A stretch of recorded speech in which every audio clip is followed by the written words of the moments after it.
Jejak digital KDM pernah menikah dengan Nyi Roro Kidul. Jadi, kalau ada orang yang bertanya, kenapa Jawa Barat mundur dengan kebijakan-kebijakannya yang makin membebani rakyat?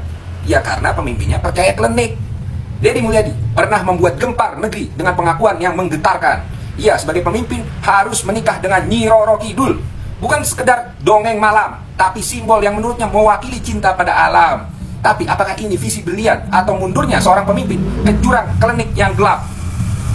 Tahun 2015, Purwakarta bergema dengan isu panas. Saat itu, Deddy Mulyadi berkata lantang di depan publik, pemimpin yang mencintai alamnya, mau tidak mau harus menikah dengan Nyi Roro Kidul.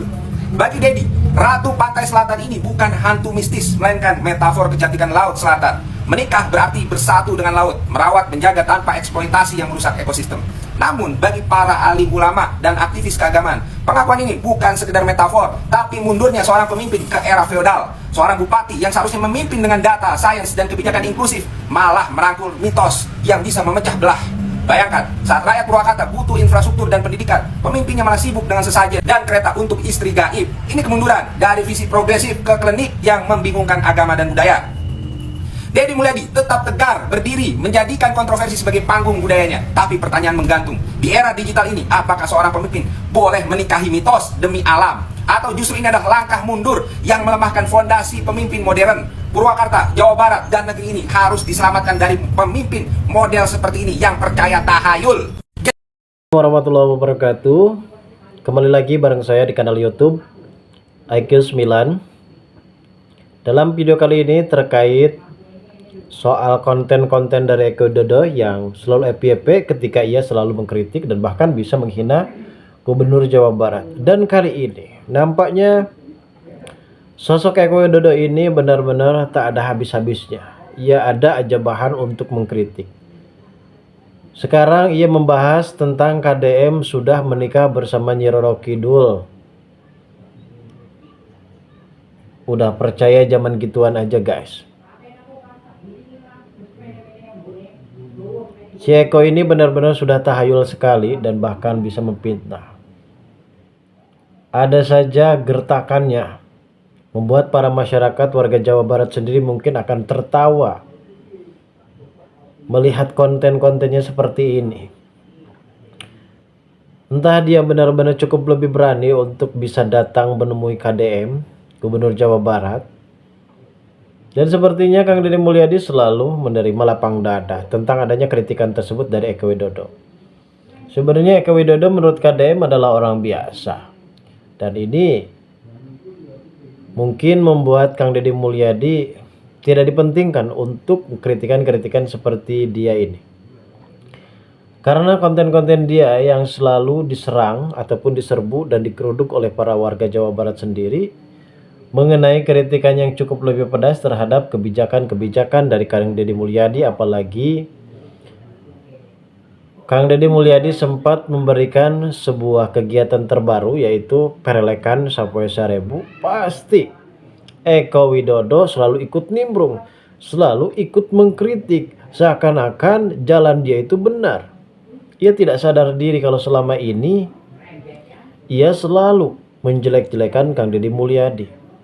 Padahal warga Jawa Barat termasuk fans dari KDM sepertinya akan sangat dibuat murka terhadap perlakuan dan kelakuan dari si Eko Widodo ini. Apalagi ia sempat memfitnah Kang Deddy sudah menikahlah dengan Roro Kidul.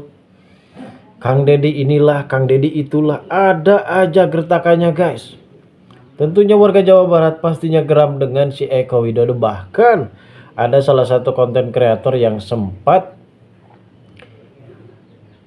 menyebar sebuah surat undangan antara Eko Widodo dan juga si Ismi, pemilik akun Rakyat Jelata 08 yang sempat viral sebelumnya ketika ia mendapatkan karma setelah ia dipecat dari perusahaan yang saat ini membuat dirinya benar-benar amat begitu harus menelan pil pahit.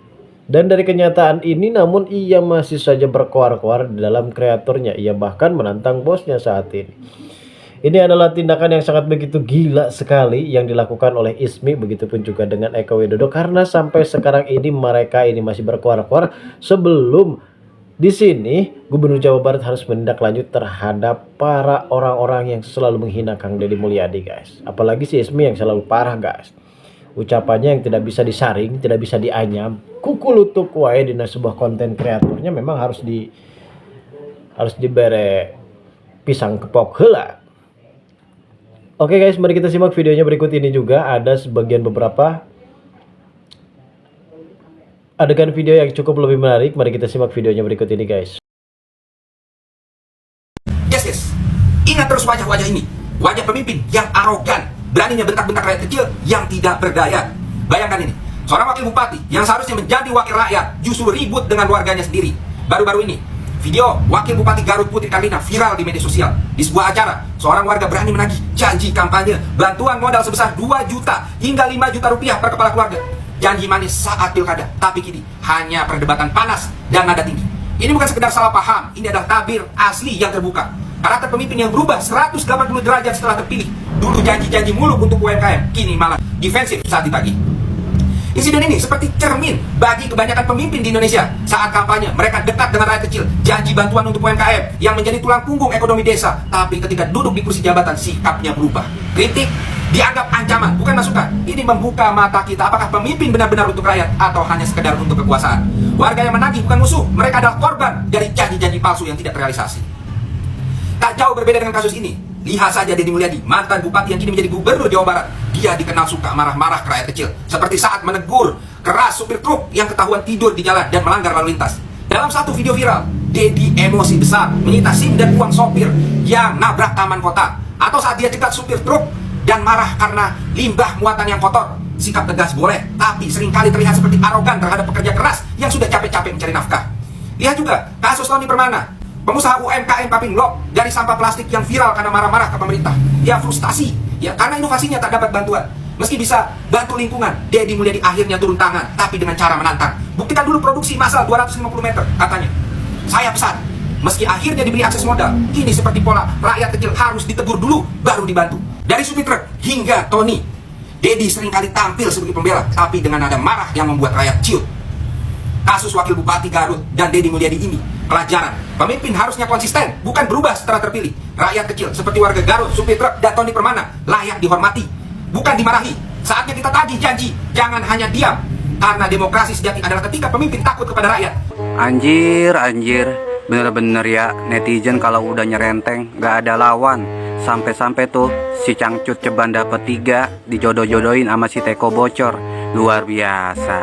Kalau sampai ini terjadi ya, gua mewakili kedua mempelai nih, mengundang kalian ya. Ini versi si Cangcut Ceban dapet 3 nih ya. Halo, Teko Bocor adalah Panci Bolong, Panci Bolong adalah Teko Bocor. Ya, halo Deddy Mulyadi, kasih tahu kepada warga Jawa Barat untuk hadir dalam acara pergentetan saya dengan si Teko Bocor. Acara akan diselenggarakan di Negara Kesatuan Republik Indonesia. Hanya itu yang bisa saya sampaikan. Rakyat cerdas bersatu, rakyat cerdas bersatu, damai Indonesiaku, damai Indonesiaku. Tuh sekarang versi si Teko Bocor ya. Guys, akhirnya gue berjodoh juga guys sama si Cangcut Ceban dapet 3. Pertanyaannya, dimanakah gue blaem-blaemnya? Gua blaem-blaemnya di pohon beringin guys. Tolong guys hadir dalam acara pergentetan gua dengan si Cangcut Ceban dapet 3 guys. Tuh ya, mereka udah pada ngundang tuh ya. Gua mewakili mereka berdua tuh ya, ngundang kalian semua ya untuk hadir di acara pergentetan mereka tuh.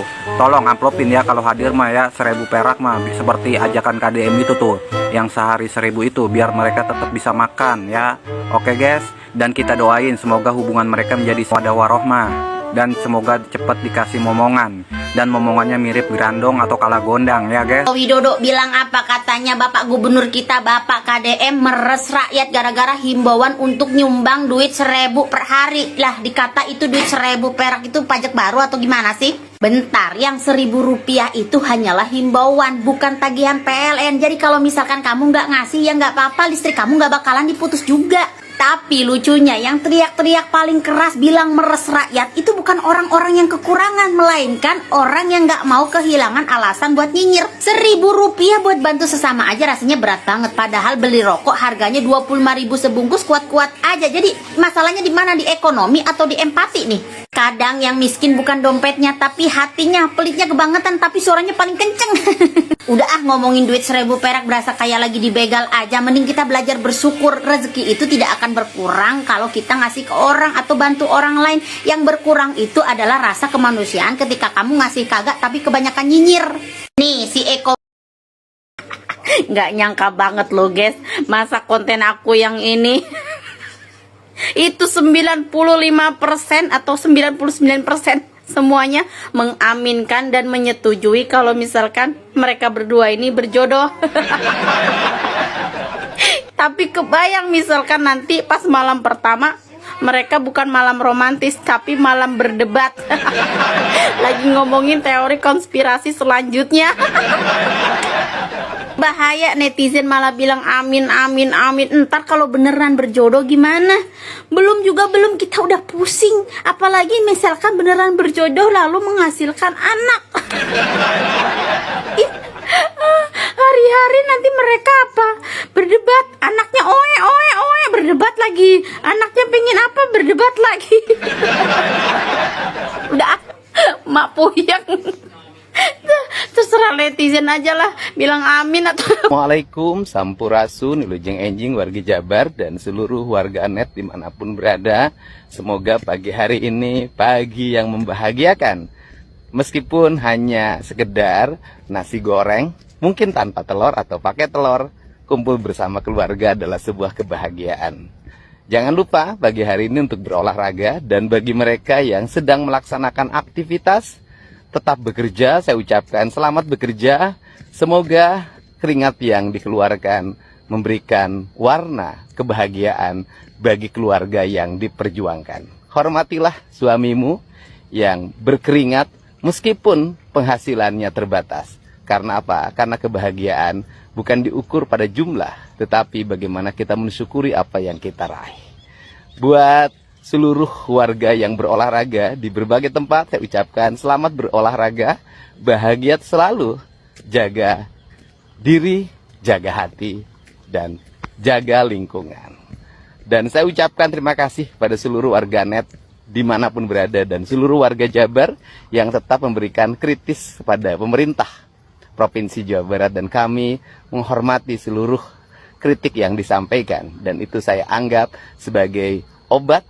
Walaupun pahit, kalau diminum bisa sehat asal minumnya teratur. Nah kemudian kalau ada berita yang menggambarkan penangkapan terhadap seorang wanita yang berdomisili di Jakarta, dan kemudian waktu itu memberikan postingan yang nadanya agak keras buat saya, dan ada penangkapan nggak ada kaitannya dengan peristiwa yang dia sampaikan pada saya. Saya tidak mengenal wanita itu siapa. Yang saya tahu dia ada tinggal di Jakarta dan sering bersikap kritis pada siapapun. Dan andai kata ada peristiwa pidana yang dialami saat ini, tidak ada kaitannya dengan kebijakan Provinsi Jawa Barat dan tidak ada kaitannya dengan kritik yang disampaikan pada saya. Saya menghormati kritik siapapun, mau berasal dari dalam Jawa Barat maupun di luar. Saya anggap semuanya karena sayang sama Jawa Barat, dan saya anggap semuanya mereka ngangenin Jawa Barat. Dan itu bisa ditandai semakin meningkatnya angka pariwisata ke Provinsi Jawa Barat. Tentang Eko Widodo dan Ismi, pemilik akun Rakyat Jelata 08, tengah menjadi sorotan di media sosial setelah keduanya dikabarkan melontarkan kritikan terhadap politikus sekaligus budayawan Sunda selaku Gubernur Jawa Barat, Kang Deddy Mulyadi. Namun di tengah ramainya perbincangan tersebut muncul pula klaim bahwa Eko Widodo sempat digeruduk dan diusir oleh warganya sendiri akibat ucapannya yang kemudian dipastikan tidak benar oleh lembaga pemeriksa fakta. Kritik bermula ketika Eko Widodo melalui unggahan di media sosial menyoroti langkah KDM yang disebutkan mengganti nama RSUD Al Ihsan menjadi RSUD Ulas Asih. Dan ini memang kritikan sudah lama banget, dan ada juga beberapa kritikan-kritikan yang telah dilontarkan oleh Eko Widodo melalui kritikan tajamnya terhadap Gubernur Jawa Barat. Dan saat ini ada himbauan bagi warga Jawa Barat untuk melaksanakan rereongan, dalam arti kata peperelekan, di mana setiap satu warga, satu orang ataupun satu keluarga itu menyumbangkan uang 1.000, dan ini hanya sekedar himbauan. Dalam arti kata himbauan tersebut adalah di mana ketika kita mampu untuk menyalurkan uang 1.000, kita boleh menyalurkannya. Namun kalaupun kita tidak ada, itu tidak ada pemaksaan. Lain halnya dengan tagihan token PLN yang harus dan wajib dibayar. Karena bagaimanapun juga kita membutuhkan listrik.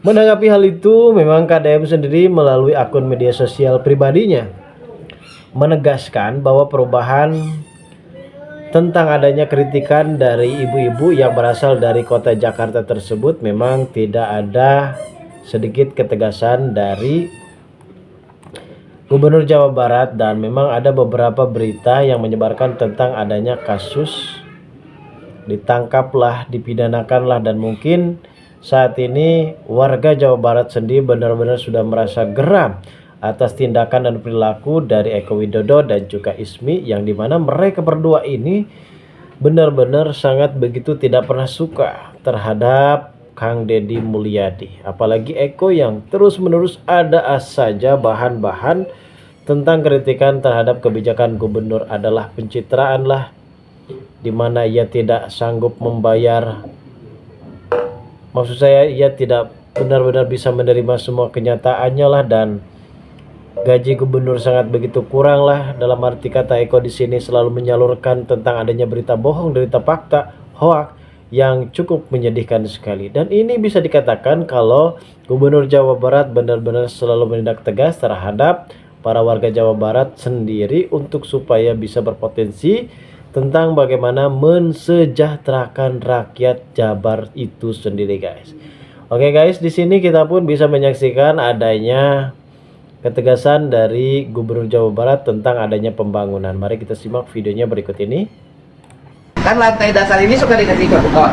Kan lantai dasar ini suka dikasih beton. Salah apa sih?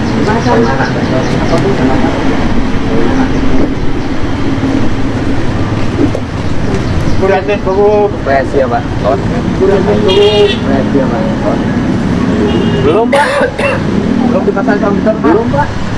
Belum dipasang komputer Pak.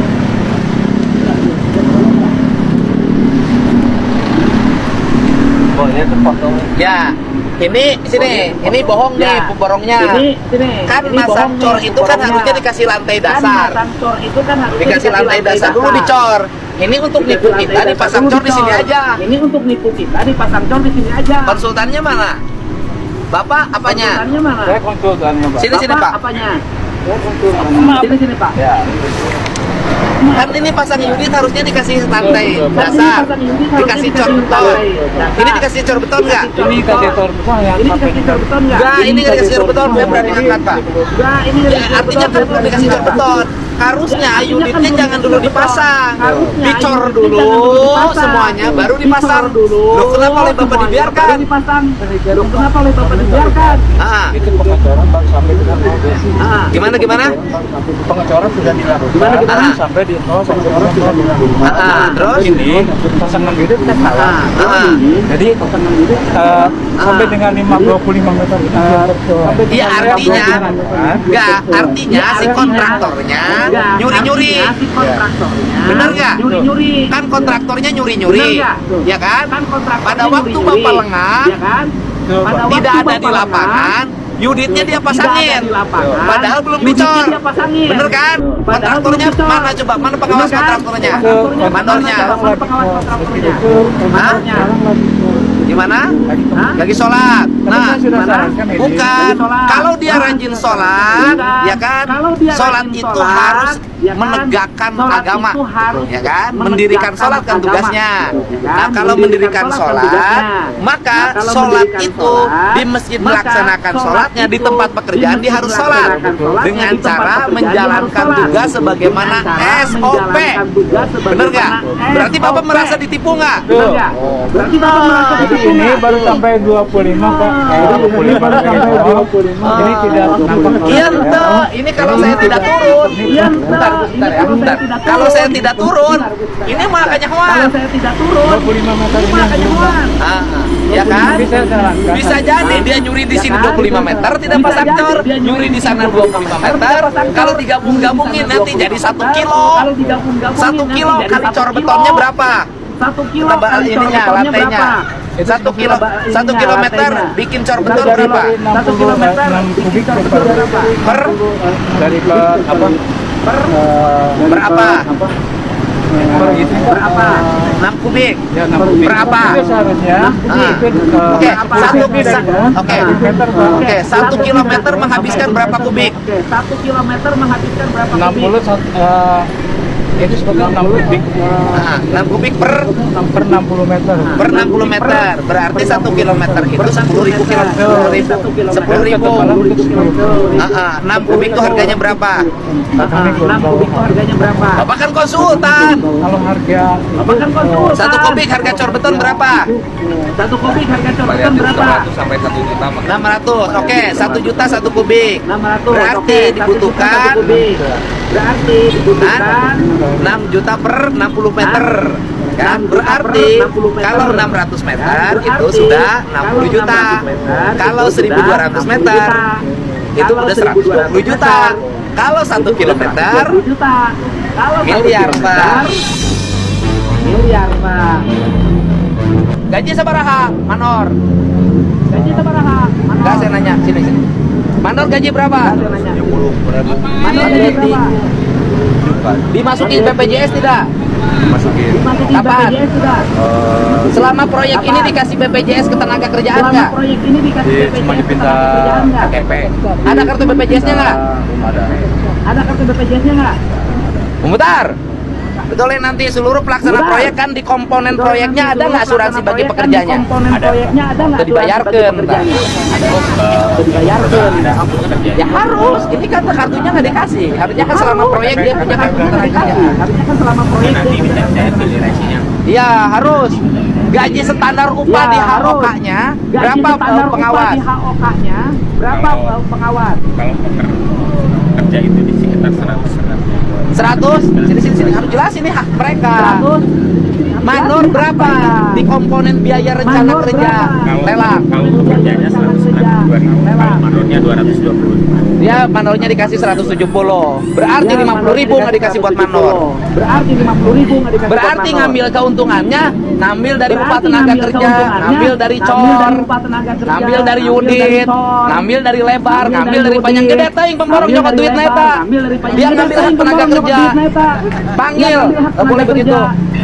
Panggil, Ya. nggak boleh begitu. Bapak gajinya di standar lelang kita, Bapak gaji gajina bapaknya di standar lelang 220. kita, gaji bapaknya 220. Bapak dibayar 170, dicokot 50 tah. Bapak dibayar 170, ini dicokot 50 tah kontraktor. Itu, ini hak bapak, hak. Itu, ini hak bapak. Ya kan, Pak?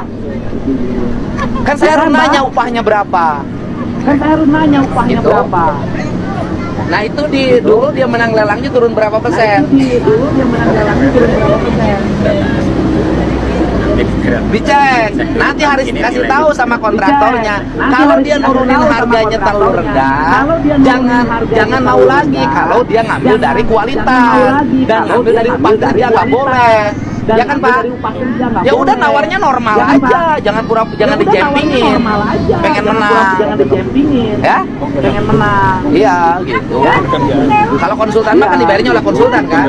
Kalau konsultan mah kan Pak, gaji bapaknya kuduna 220. gaji bapaknya kudu Terus 220. pekerja kasarnya berapa? Terus pekerja kasarnya 190 pekerja kasarnya. Oh, pekerja kasar, pekerja hariannya 190. Pekerja hariannya berapa di sini gaji? Wow. Ya kan? Dia ngambil dari pekerja hariannya 50 sampai 70 per orang. Gak boleh itu hak orang karena tujuan membuat proyek ini adalah selain manfaatnya dirasakan oleh masyarakat dalam bentuk produk pembangunan agar rakyat Jabar bekerja dan mendapat upah yang layak agar sejahtera, agar pertumbuhan ekonomi baik dan kemiskinan menurun. Bukan karena ulah kontraktor hukum, pegawai hukum. Oke?